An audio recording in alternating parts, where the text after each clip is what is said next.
טוב. המפגש האחרון שלי עם אורי, זיכרונו לברכה, היה כחודש לפני שאושפז בבית חולים.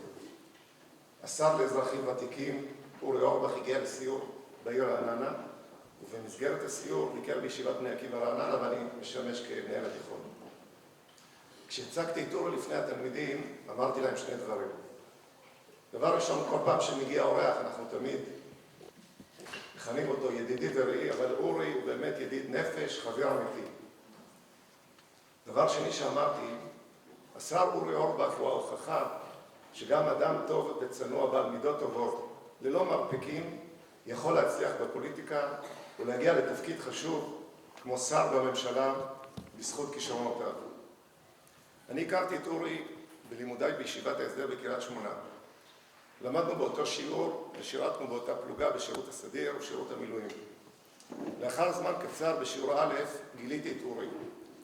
בחור שמח, שנון ומאוד לבבי. אורי התבלט מאוד בידע הכללי שלו בתחומים רבים. בקיאותו בתנ"ך, שנינותו, חוש ההומור, כושר הניתוח וכושר הביטוי. אורי שם לב שאני מאוד מתלהב מכישרונותיו, ויום אחד נתן לי לקרוא מחברת מלאה בשירים ודברים שכתב מאז שהוא היה ילד. לאחר קריאת המחברת נהייתי אחד המעריצים של אורי. אחד הדברים המשמעותיים בתקופת הישיבה והצבא הוא ההוואי החברתי והשיחות והדיונים הרבים. וכאן לאורי היה חלק מרכזי. מעבר לבדיחות הרבות שאורי סיפר לנו, הוא היה כותב שירים וחמשירים על ההוואי הפלוגתי ומקריא אותם בהזדמנויות שונות. בתקופה מסוימת הוא שדרג את העניין והיה מוציא אלון בכתב ידו ותולה אותו בלוח המודעות ליד רשימת השמירה. במהלך השירות הצבאי גם היה מדי פעם מסיבות למסיבה, כגון מסיבת פרידה ממ"פ שהתחלף.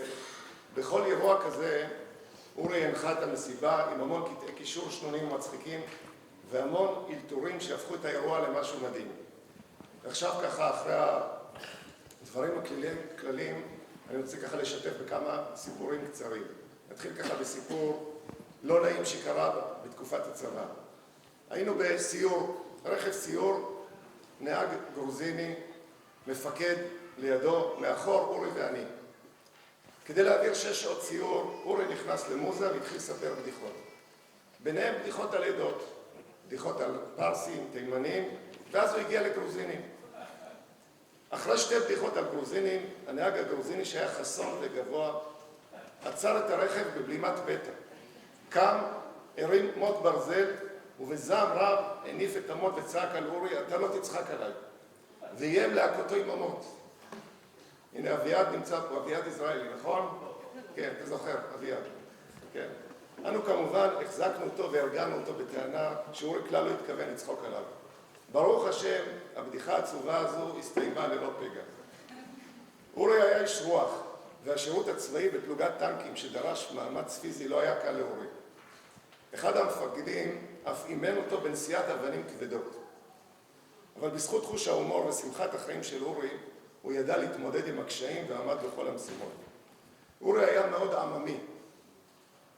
כשיום אחד ביקשתי ממנו להגיע לקריית גת למסיבת בר מצווה של אחי, המשימה שלו הייתה להנחות את הערב ולתת הופעה.